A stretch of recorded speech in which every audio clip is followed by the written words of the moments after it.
Don't blink, it's your brain. Welcome to the show. Because they're doing well, they're having a wonderful day on this 10 December 2024. We're watching Fury. We're enjoying the sunrise, well, the non-existent sunrise. And you know what? I don't know why. The light seems kind of cool. It seems like a divine intervention. Well, we're not talking about divine intervention. We're talking about Pineapple Express. Kind of similar if you're a pothead. So Pineapple Express, one of my, listen, I don't do weed. I don't think there's anything wrong with it, but I don't do weed, which we'll see in a couple of days because there's something coming up that's really special. I'm not going to share a lot of information with you because I kind of like keeping the mystery. Look at my eyes, dude. I look tired as fuck. What's going on? A little bit of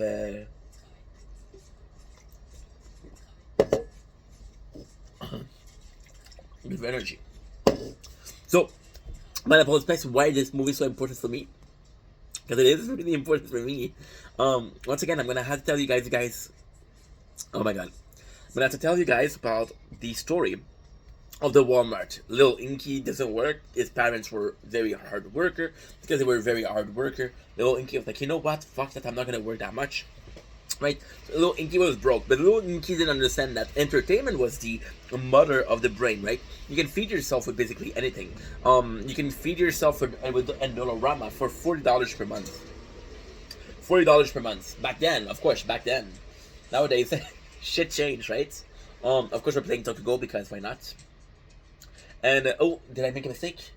No, we're good. 24 minutes, we're good. 24 minutes, we're good. So, I thought I had it all covered for like $200 per month plus my rent, but I didn't take into consideration entertainment. Entertainment was a huge part, so I started buying DVDs at $5 because it's kind of all I could afford, right?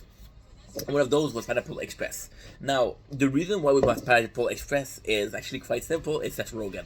I always thought it was really funny, and the funniest thing is, I never even heard of it back then. James Franco. That was before the allegation. That was before a lot of the thing that happened with James. So to me, that's what the movie. Like, okay, I don't know what it is, right? Don't really give a fuck about what it is. But I think of Daniel McQuaid, but I don't know why that name doesn't sound right for her character on the cover of it. I don't know why. Something drew me to this movie.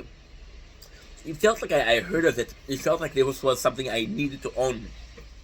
And then I started watching it. And to me, it's one of the funniest movie. Possibly one of the funniest movie. Easily my favorite weed movie. Up there with Big Lebowski. That's my personal opinion. So even from the starting scene where we discovered this new weed, listen, it's a 420 movie, right? If you're not included, just like me in the 420, the humor is good, but the rest of the movie will fly over your head. So I'm more so focused on the humor, and the humor in itself is actually really funny. The fact that James Franco plays this character that is a really kind guy, and you think he's a fuck up, right? But as much as you see the story go along, you have the main character, which is Seth Rogen, is the asshole, and James Franco is a good dude. So Seth Rogen is like, no, I don't want to be friend with you, right? But no, he's a guy that doesn't deserve the friendship. There's a lot of things in the movie, like small increments of everyday life. You see, one of my favorite movie, right, that I own on DVD was Breaking Bad. It was Superbad, and Superbad was that. It was the reason why I absolutely love this movie. Was because it was like day-to-day life, and once again there was Seth Rogen in there. I'm thinking about Seth Rogen because they were possibly directing this. I'm watching The Fury, by the way, with Brad Pitt, with the guy who plays Shane. Fuck. I'm sorry, dude. I know your name too. Punisher. Jonathan Berhal. Possibly. John Berthal? I'm sorry, dude. With all due respect, man. I fucking love you. There's also Shia LaBeouf. And there's Brad Pitt. How could I forget Brad Pitt? Main character. So in Pineapple Express, the really cool thing about it is you got almost this crime movie with weed, and it's so crazy because it's such a long time ago. You see a very young King John, which is playing in things like Hangover. You're seeing him in one of his first movie. We're seeing a very young Bobby Lee. We're seeing a very young James Seth. And it's funny because James and Seth were on set of Creep when they were a teenager. That's why they're so close. That's why they worked together a lot. But Pineapple Express, and at the same time, yes, it's a weak movie, but it's all around that I'm interested in is the fact that this guy is getting high all day and he's ruining other people's lives. It's like a parasite, and he thinks himself above the law because he takes his costume. And the first time you see the movie, you're like, oh, yo, it's really cool. He has those costumes. It's really cool that he's able to say fuck to the system, right, and getting high all day. And then you realize that he doesn't really care about anybody but himself. See, he's in this relationship with this teenager. She's 18, so technically not a teenager, but she's still in school, which is like a teenager. She see this guy, right, and this guy's trying to be nice with the dude, and he doesn't care. The teacher trying to be nice with the dude doesn't care. You realize that the character of text. You know the text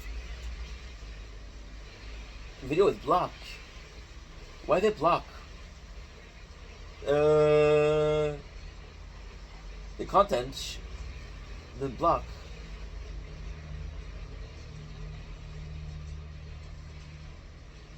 Best day ever. Okay, I understand. It's a short that has some music, and it's not because you're as much as Superbad. It's the reason why to me this is so important is those two movies. I kind of watched them together because I was like, oh, there's the same character. For example, with Jonah Hill, right? I was watching Get Him to the Greek, and I was also watching Forgetting Sarah Marshall at the same time because they were the same character, right?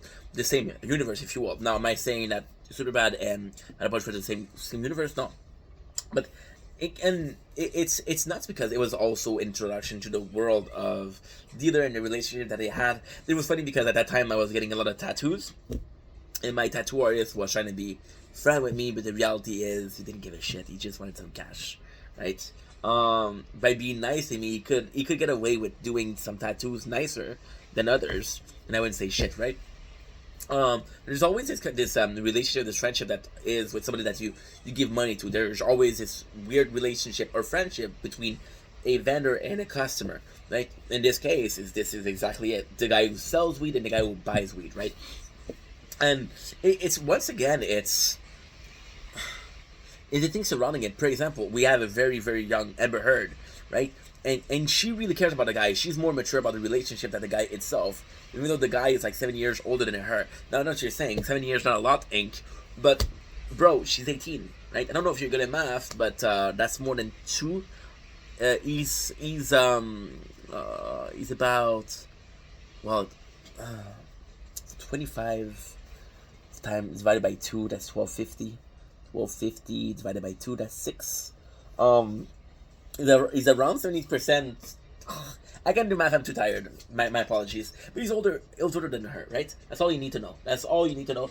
I don't know why I'm doing math, but hey, if you have a better way to do that math, tell me. Also, if you could stay awake for a while, that way, when you do the math, you don't sound like a total douchebag. Like I just did, right?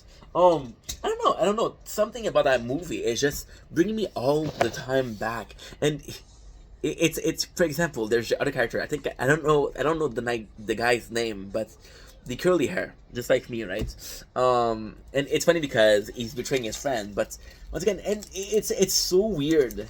The guy who plays Ted, right? Ted.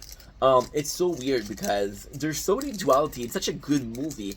For example, right, the guy who sell the dealer and bunks for this dealer to sell and lower amount to make some profit, right? They're not friend. They're not friends. They're kind of friend, but not really, because this other guy is willing to betray him, which is something that James Franco is not willing to do. But it's funny because there's a friendship in there, but it's a friendship that's more one-sided with James Franco, with the other guy. Right, and it's funny because when they attack, the first thought that he has, like, oh, are you on crack again? Did you smoke crack or did you smoke meth? I don't remember. It is so much. There's a lot of good moments in there. Like, for example, right? the fact that there's a war, a drug war, so it does a bit had a little bit of a higher purpose than just dudes who are running from a criminal, right? Like, oh, there's possibly some war that's going on, and possibly my action are gonna snowball into making the stalemate between those two clans last. No, not last. There's also the fact that we have the main character who's, by being dumb, makes the right choices, right? And by making the right choices, like, holy shit, who is this guy? I can't believe it. He's so good. There's also the duality, and one of the duality that I just noticed watching the movie yesterday, which to me is kind of nice, is we have the two killer. I don't know the name of the actor, I don't know the name of the characters, but there's two killers. There's the Italian guy, and there's the guy who played in The Office, that role in The Office, and he is very popular. The other one he played in uh, super bad, and he played in Savages when I was younger. And they're both the way they're both very similar. They're best friend, and one of the guy, the Italian, right, it changes and becomes a bit more serious, and the other guy's like, "What did you change? Why are you kind of forcing me to change? I want to see that friendship, but you don't want that friendship. So why am I fighting for friendship that you're not fighting for?" Just like in the position of James Franco and the main character, which is Seth Rogen. And the situation of James fights so much. The only nice thing that he does is he gives the coat to James Franco because it's a nice thing to do because James is cold, right? But at the same time, the first occasion that he has, he puts it back in James' face. Like, yo, I gave you my coat when you were cold, you remember? When James did so much for him and he doesn't talk about it. So it is yes, it is a story about weed once again, but it's more so about the life of the guy and the event that are surrounding him. And it's like the snowball effect is actually quite nice, right? And that's pretty much it. So thank you so much for watching. Love you guys. Take it easy. Peace.